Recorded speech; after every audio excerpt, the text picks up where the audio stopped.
ang pagtago ng UNTV News and Rescue Team National Capital Region sa bawat paanyaya na ang layunin ay makapag-abot ng tulong sa kapwa. Kung kamakailan ay pumunta ang mga kasama sa dako ng Bicol Region. Sa bahagi naman ng Timog Katagalugan, nagtungo ang mga kasama upang magsagawa ng Rescue and Disaster Preparedness Seminar sa hanay ng mga kabataan.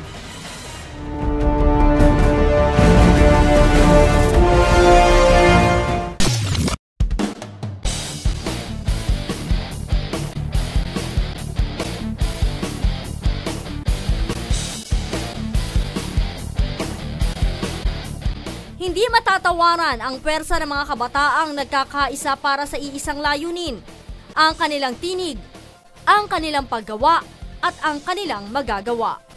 Kaya naman, hindi pinalagpas ng ating mga kasama sa UNTV News and Rescue Team National Capital Region ang paanyayang magsagawa ng Rescue and Preparedness Seminar sa isang konvensyon ng mga kabataan sa Timog Katagalugan. Kaya po kayo, kapatan kayo, na po, parehas lalaki, parang po siguro. May kisyon, may natapat po kayo. Ito ang LBMR Youth Convention 2014 ng Members of Church of God International o MCGI na ginanap noong Mayo 18 hanggang 19 sa Tanawan Institute Grounds sa lungsod ng Tanawan sa Batangas. Ito rin ang kauna-unahang konvensyon ng mga kabataan ng Timog Katagalugan na nagsagawa ng isang rescue and disaster preparedness kaalinsabay ng kanilang aktibidad.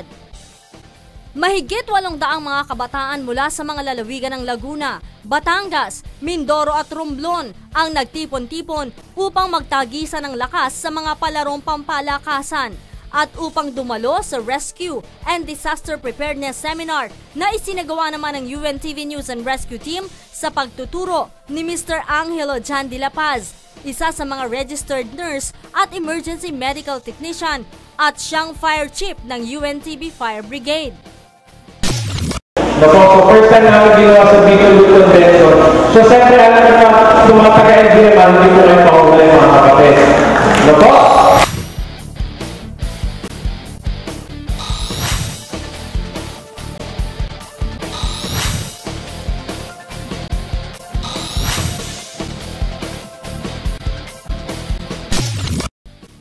Paano ang isinagawang seminar sa nagdaang Bicol Youth Convention 2014 ng MCGI. Ganon din ang layunin natin dahil sa advokasya ni Mr. Public Service Kuya Daniel Razon na pukawin ang kamalayan ng ating mga kabataan, lalo na ang mga kabataan na sa lahat ng araw ay dapat maging responsableng mamamayan. Isa sa pangunahing itinuro ni Ginoong de la Paz ay ang cardiopulmonary resuscitation o CPR na maaaring magawa ng mga lumahok sa pagkakataong hindi inaasahan. Magsasabayang CPR po tayo. So magsasabayang CPR po tayo.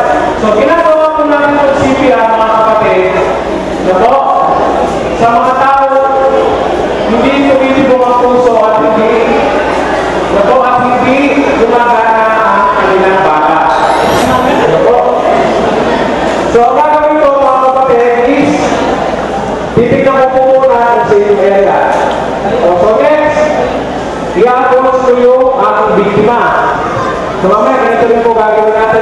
Then, magpapakilala po ako. So, Brad, ako po si Angelo. Pwede pa magsubot ng tulungan. So, CPR po tayo.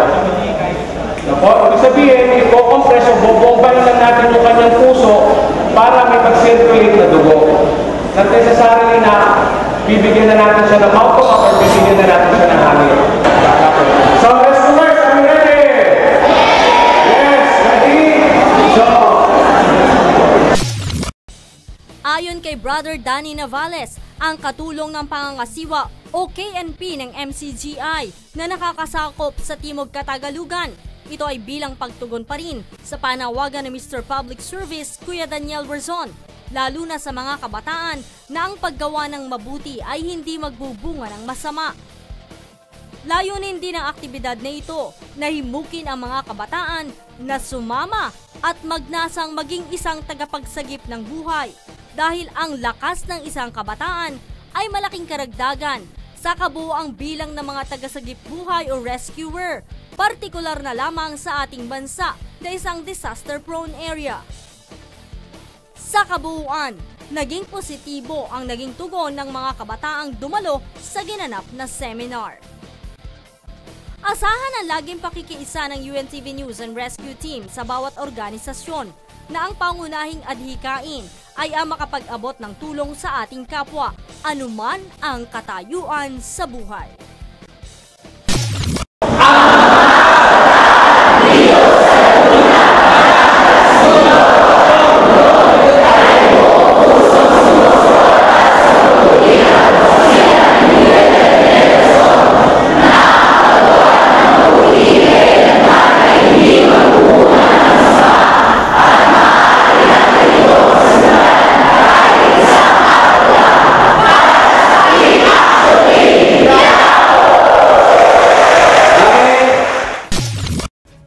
Pagsasagawa ng mga rescue trainings and emergency preparedness seminars ng UNTV News and Rescue Team National Capital Region.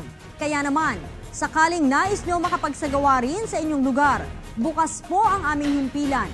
Makipag-ugnayan lamang sa mga bilang ng teleponong makikita sa inyong mga television screens.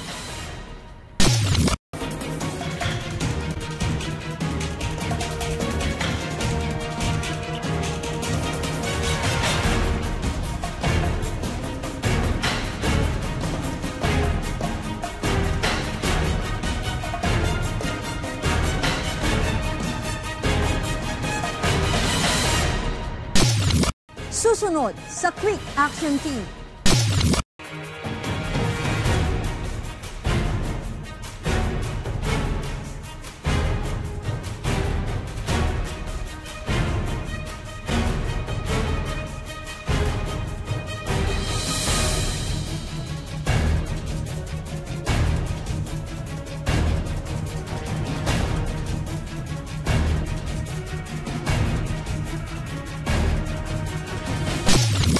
Ang patuloy na pagresponde ng UNTV News and Rescue Team dito sa Metro Manila at sa mga lalawigan.